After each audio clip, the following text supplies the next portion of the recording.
بسم اللہ الرحمن الرحیم۔ السلام علیکم۔ اہل سرسا کی ایک قوم جسے قومی سبا بھی کہا جاتا ہے، اللہ تعالیٰ کی بے شمار نعمتوں کے اندر زندگی گزر رہی تھی۔ یہ قوم ایک عظیم تہذیب اور تدوین کے مالک تھے۔ حضرت داؤد علیہ السلام اور حضرت سلیمان علیہ السلام کی باعظمت حکومتوں کے بعد ان کی حکومت زبان زد خاص و عام تھی۔ کہا جاتا ہے کہ یہ لوگ گندم کی مغز سے آٹا پیس کر روٹیاں پکاتے تھے، لیکن اسے برعکس وہ اس قدر اسراف کرنے والے اور ناشکر تھے کہ انہیں روٹیوں کے ساتھ بچوں کا پاخانہ صاف کرتے تھے۔ بعد ازاں ان آلودہ روٹیوں کا اکٹھا کرنے سے ایک پہاڑ بن گیا تھا۔ پھر ایک صالح شخص نے وہاں سے گزرتی ہوئی ایک عورت کو دیکھا جو روٹی کے ساتھ بچے کے پاخانے کے مقام کو صاف کر رہی تھی۔ اس شخص نے اس عورت سے کہا، تیری اوپر افسوس، خدا سے ڈر کے ایسا نہ ہو کہ خدا تیرے اوپر اپنا عذاب نازل کرے اور تجھ سے اپنی نعمت چھین لے۔ اسی عورت نے جواب میں مذاق اڑایا اور مغرورانہ انداز میں کہا، جاؤ جاؤ، گویا کہ مجھے بھوک سے ڈرا رہے ہو۔ جب تک سرسا جاری ہے مجھے بھوک سے کس قسم کا کوئی خوف نہیں ہے۔ کوئی زیادہ عرصہ نہیں گزرا تھا کہ اللہ تعالیٰ نے انہی لوگوں پر اپنا عذاب نازل فرمایا۔ فانی جو کہ زندگی کی بنیاد ہے انہی لوگوں سے چھین لیا، یہاں تک کہ قحط نازل ہوا۔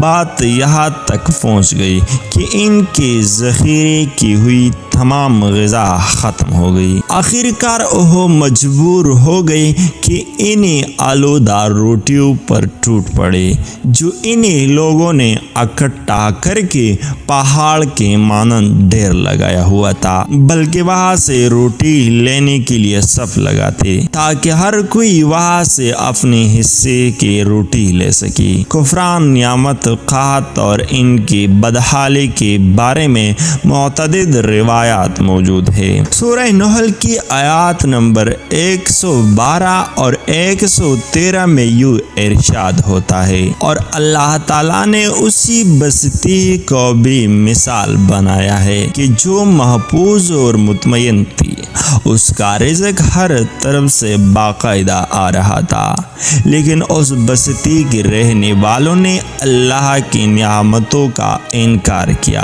تو خدا نے انہیں بھوک اور پیاس کا مزہ چکھایا، صرف ان کے انہیں اعمال کے بنا پر کہ جو وہ انجام دے رہی تھی، اور یقیناً ان کے پاس رسول آیا تو انہیں لوگوں نے ان کو جھٹلایا، تو پھر ان تک عذاب آ پہنچا کہ یہ سب کرنے والے تھے۔ اسی قوم سبا کے بارے میں ایک اور واقعہ بیان ہوتا ہے کہ ان لوگوں نے اپنی زراعت کو بہتر طور پر کاشت کرنے کے لیے پانی ذخیرہ کرنے کی خاطر بلخ کے 2 پہاڑوں کے درمیان ایک بہت بڑا بند مقرب تعمیر کیا ہوا تھا۔ سوراخ اور دوسری پہاڑوں سے گزرا ہوا پانی اسی بند میں آ کر وفار مقدار میں جمع ہو جاتا تھا۔ قومی سبا نے اس پانی سے صحیح طور پر استفادہ کرتی ہوئی وسیع اور زرعی اور بہت سی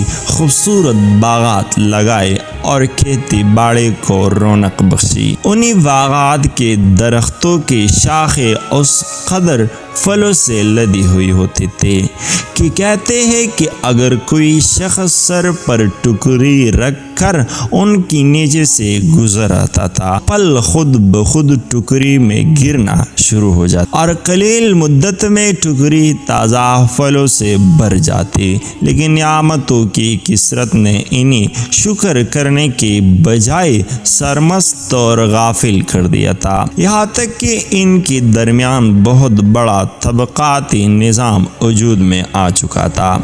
ان میں سے صاحب اقتدار لوگوں نے کمزوروں اور ضعیفوں کا خون چوسنا شروع کر رکھا تھا، یہاں تک کہ انہی لوگوں نے خدا سے ایک حکمانہ التماس کیا جس کا ذکر سورہ سبا کی آیات نمبر 19 میں ملتا ہے۔ انہوں نے کہا کہ خدا یا ہمارے سفروں کے درمیان فاصلہ زیادہ کر دے۔ انہوں نے اللہ تعالیٰ سے یہ التماس اس لیے کیا تاکہ غریب بے نواح لوگوں، عمرہ اور ضرورت مند ان کے ہمراہ سفر نہ کرے۔ انہی کی خواہش یہ تھی کہ آبادیوں کے درمیان خشکی اور فاصلہ بہت زیادہ ہو تاکہ تندرست اور کم آمدنی والے لوگ ان کی طرح سفر نہ کر سکیں۔ اللہ تعالیٰ نے ان مغرور پیٹ کی بیچاریوں پر اپنا عذاب نازل کیا۔ بعضی روایاتوں کے مطابق ان مغرور لوگوں کی آنکھوں سے دور صحرائے چوہوں نے مغرب نامی ون کی دیواروں پر حملہ کر کے انہیں اندر سے کھولا کر دیا۔ ادھر سے بارش زیادہ ہوئی جن کی وجہ سے سیلاب آ گیا اور اس بند میں پانی بہت زیادہ اکٹھا ہو گیا۔ اچانک بند کی دیواریں ٹوٹی، اس سے ایک بہت بڑا سیلاب آیا جس میں تمام دیہات، آبادیاں، مال مویشی، باغات، کھیتیاں، ان کی محل اور گھر پانی میں غرق ہو کر نابود ہو گئی۔ ان کی باغات اور زراعت میں صرف بیرے کا درخت اور کچھ جھاڑیاں بچی تھی۔ خوش الحان فرندے وہاں سے کوچ کر گئی تھی، جبکہ الو اور کوؤں نے قومی سبا کے کھنڈرات میں اپنے گھونسلے بنائے تھے۔ اس بات کا ذکر سورہ سبا کی آیات نمبر 15 اور 16 میں ملتا ہے، اور آخر میں سورہ سبا کی آیات نمبر 17 میں قرآن کریم میں اس واقعے کا یوں نتیجہ نکلا ہے کہ ہم نے ان کی ناشکری کی سزا دی ہے اور ہم ناشکروں کے علاوہ کسی کو سزا نہیں دیتے۔ اگر ویڈیو اچھی لگی ہے تو ہماری اس چینل کو سبسکرائب کیجیے اور ساتھ ہی میں بھی بیل آئیکن کو دبا دیجیے تاکہ ہمارے ہر نیو آنے والی ویڈیو آپ کو بروقت پہنچے۔ شکریہ۔